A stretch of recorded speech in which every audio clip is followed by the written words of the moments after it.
Atë dihet mirëfilli që sipas kushtetutës, rregullores së kuvendit dhe aktgjykimeve të gjykatës kushtetuese, seanca konstitutive do duhej me u përfundu brenda 30 ditëve nga dita kur janë certifikuar rezultatet zgjedhore. Seanca është nis me rregull, por aja nuk ka përfundu sipas afateve të përcaktuara me kushtetutë rregullore dhe me aktgjykimit të gjykatës kushtetuese. Rrjedhimisht ka mosbatim të kushtetutës, ka shkelje të aktgjykimit të gjykatës kushtetuese, ka shkelje të kushtetutës dhe të rregullores së Kuvendit të Kosovës, respektivisht nga kryesuesi i seancës konstitutive, zoti Dehari, i cili në mënyrë arbitrare në seancën kur është thirrë seanca konstitutive, ai e ka ndërprerë seancën duke mos i kërkuar në mënyrë aktive partisë së parë që të propozoj kryetarin e kandidatin për kryetar të Kuvendit, në mënyrë që të vazhdoj pastaj edhe me kërkesën për propozim të nënkretarëve, rrjedhimisht edhe konstituimin e plot të Kuvendit të Kosovës. Aktualisht jemi në një gjendje të shkeljes kushtetuese, të mos zbatimit të aktgjykimit të gjykatës kushtetuese, i cili i ka kërkuar secilit kryesues, veçanërisht në herat e kaluara zotit Dehari, që skenarin të përcaktuar me vendim të kryetares së Kuvendit së bashku me kryetarët e partive politike ta zbatoj me përpikmëri.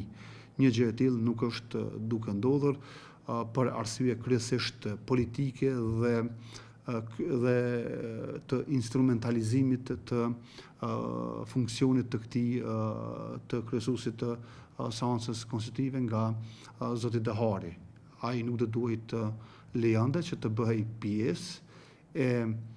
skenarit të përgatitur nga partia e cila ka dalë e para në zgjedhjet e fundit, pra nga Lëvizja Vendendose. Ai do duhet që një skenar të përgatitur nga administrata e Kuvendit, dhe kjo krejt në përputhje me kushtetutën rregullore dhe kërkesat e aktgjykimit të gjykatës kushtetuese me e zbatu në përpikmëri. Sot është ditë e hënë dhe rregulloria e Kuvendit kërkon që ndërprerjet e seancës konstitutive të mos jenë më të gjata se 4 tetor. Aktualisht ka një shkelje të re të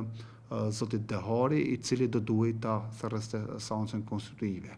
Një kritik tjetër që vlen të theksohet është mungesa e kritikës edhe e deklaratave nga radhët e partive të tjera të cilat janë në Kuvendin e Kosovës. Sot nuk e di nëse ka ndonjë reagim të PDK-s, LDK-s dhe AK-s në lidhje me këtë çështje. Ku janë krerët e këtyre partive politike, deputetët e këtyre partive politike që nuk e kanë ngritur zanin që një seancë e tillë nuk është thirrë deri më tani. Krejt është në rregull të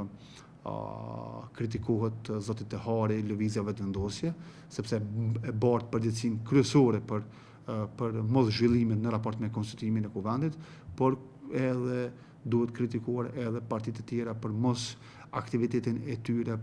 në drejtim të konstituimit të Kuvendit të Kosovës, së paku me deklarata të cilat do duhet të ishin publike. Shiqoni, ne si IKD kemi thonë që seanca e ndërprerë në mënyrë arbitrare është jo kushtetuese. Vazhdimi i seancës është jo kushtetues, por pa pasoja juridike, nuk ka ndonjë pasojë nga ana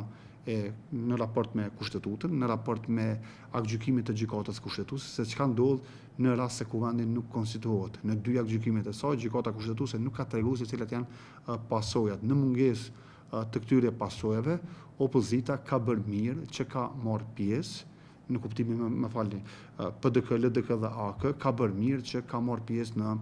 vazhdimin e seancës konstitutive me datën në 8 gusht dhe duhet të bënte mirë që të marrte pjesë në secilën herë dhe në secilën herë ajo të kërkoj nga kryesuesi Dehari që ta respektoj kushtetutën, aktgjykimet e gjykatës kushtetuese dhe ti kërkoj partisë së parë ta propozoj kryetarin e Kuvendit të Kosovës. Në mungesë të një marrëveshje politike, ne nuk mund të lejojmë që të shkelim kushtetutën dhe që të vazhdojmë me instrumentalizim edhe me fiskultura të tjera politike në kuptimin që ato pasaj ta rendojnë jetën institucionale në Republikën e Kosovës. Ne si IKD kemi konsideruar që një kërkesë e tillë nuk do duhet të dorëzohej për faktin se gjykata kushtetuese nuk mund të dalë përtej dy aktgjykimeve të saj, sikurse që nuk ka dalur jashtë objektit kushtetues, në kuptimin që nuk mund të tregoj ajo për ndonjë pasojë në rast të mos konstituimit të Kuvendit të Kosovës. Ajo ka treguar që partisë së pari takon kryetari i Kuvendit, respektivisht propozimi si i tillë, ajo duhet të propozoj, duhet ta shohë interesin më të mirë të Republikës së cili deputet i Kuvendit të Kosovës dhe që konstituimi të bëhet i plot brenda 30 ditëve, por pa pasojë. Ka një kërkesë të zonjës Osmani, në atë kohë presidenti e Republikës së Kosovës, në pyetjen se cilat janë pasojat, cilat do duhet të janë pasojat në rast të mos konstituimit. Gjykata kushtetuese ndoshta mund të tregojë ndonjë pasojë, ne vlerësojmë se nuk mund të dalë jashtë kushtetutës së Kosovës. Kjo do të bëhet në raport me kërkesën e saj në dy ato aktgjykimet që përmenda më herët, që deputetët të shohin interesin më të mirë të Republikës ta konstituojnë Kuvendin e Kosovës. Fatkeqësisht që ka parti politike në Kosovë të cilat e instrumentalizojnë se cilën dispozit kushtetuese dhe e keq interpretojnë për përfitime elektorale, por një gjë e tillë nuk do duhet të bëjë.